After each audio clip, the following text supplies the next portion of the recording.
नमस्कार दोस्तों, मैं हूं सीए मुकेश शर्मा और एक बहुत ही इम्पोर्टेंट चेंज जो कि आ तो बहुत पहले ही गया था और इफेक्टिव 1 अप्रैल 2021 से हुआ था। बट क्योंकि अब जब हमने जीएसटीआर रिटर्न्स भरनी है जिनकी लास्ट डेट अब नियरली ही है, तो हमें कुछ बातों का ध्यान रखना है और वो चेंज है friends relating to HSN. HSN summary जिसके बारे में चेंज आया था आप सबको पता ही है। क्या चेंज आया था? उस चेंज को समझने से पहले हम समझें कि एचएसएन से रिलेटेड रूल्स पहले क्या कहते थे और चेंज होने के बाद क्या कहते हैं।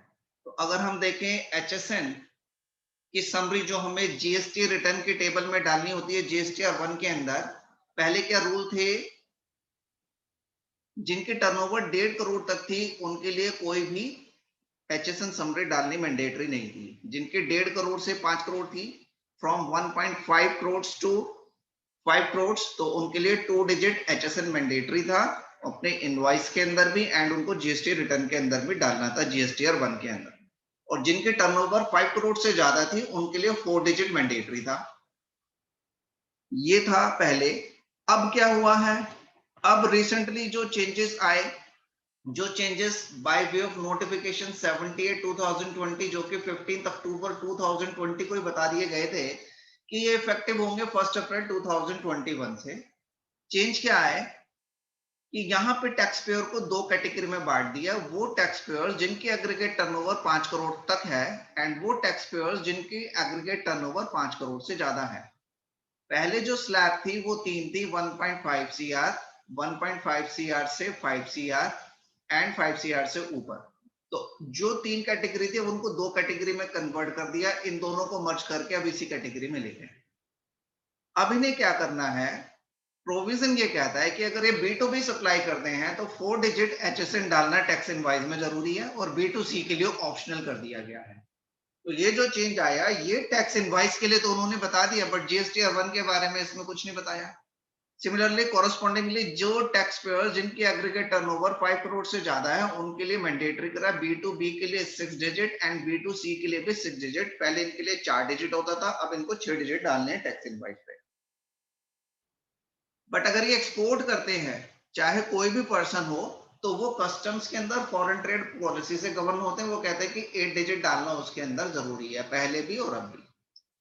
तो ये जो नोटिफिकेशन आई हमारी, उसके बाद एक और नोटिफिकेशन आई जो 90/2020 जो कि 1 दिसंबर 2020 को आई थी। उसमें कुछ केमिकल्स हैं, 49 कैटेगरी ऑफ केमिकल्स बता रखे हैं जिनके लिए 8 डिजिट कोड ही यूज करना है एचएसएन का, भले ही आप 5 करोड़ से नीचे हो या ऊपर हो।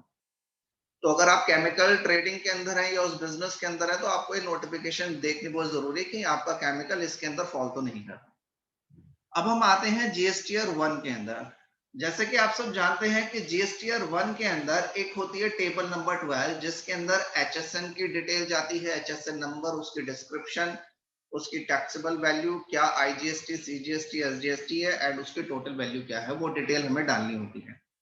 जो हमारे स्मॉल टैक्स पेयर्स हैं जिनके टर्नओवर अब तक 1.5 करोड़ थी, उन्होंने आज तक इस टेबल के अंदर कोई भी डाटा ना फिल करा ना उन्होंने मेंटेन करा था, बिकॉज शुरू से उनके ऊपर कोई मैंडेटरी रिक्वायरमेंट नहीं थी।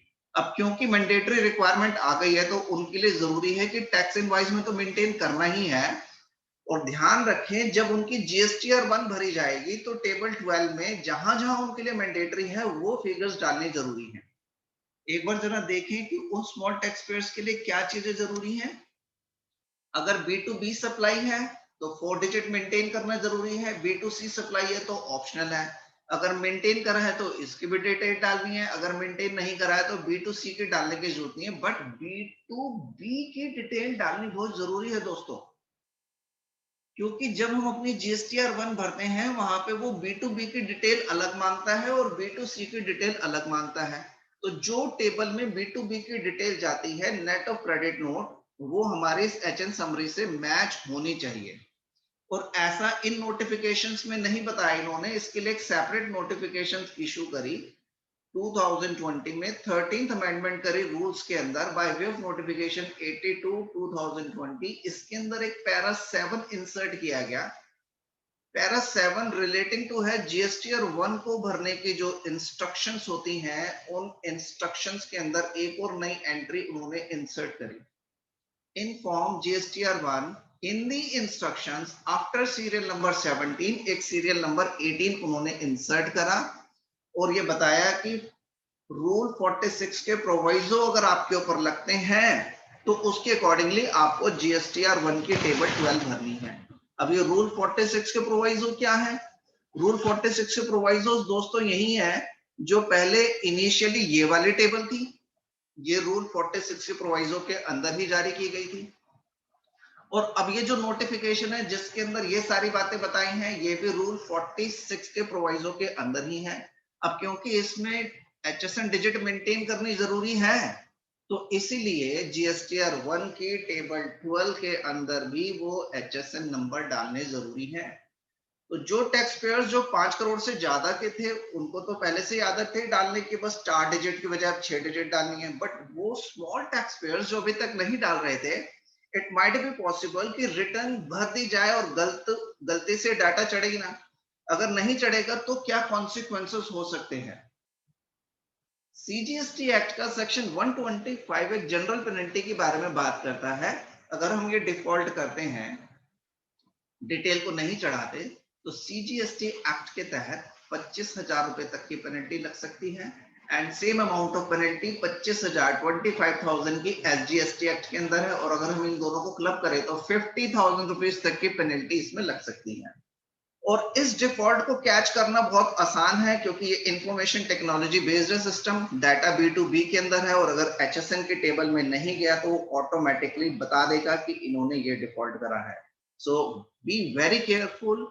जो भी कंसल्टेंट स्मॉल टैक्स पेयर्स की रिटर्न्स डाल रहे हैं, या फिर जो बिजनेस टैक्स पेयर्स स्मॉल वाले हैं और खुद ही अपनी रिटर्न भर रहे हैं, वो इस बात का जरूर ध्यान रखने, एचएसएन समरी जरूर डाले, क्योंकि ये जो अप्रैल की जीएसटीआर 1 है, इसकी लास्ट डेट नियर ही है। द लास्ट डेट इज 26 मई 2021, और अगर आईएफएफ फैसिलिटी है तो 28 है। बट इन हैनी हाउस जो प्रिंसिपल है जीएसटी 1 से रिलेटेड है, तो अगर इस डेट तक भर रहे हैं तो इस प्रोविजन का जरूर ध्यान रखें और ज्यादा से ज्यादा लोगों तक इसको शेयर करें ताकि सबको ये बात पता चल सके। Thank you very much for watching this video.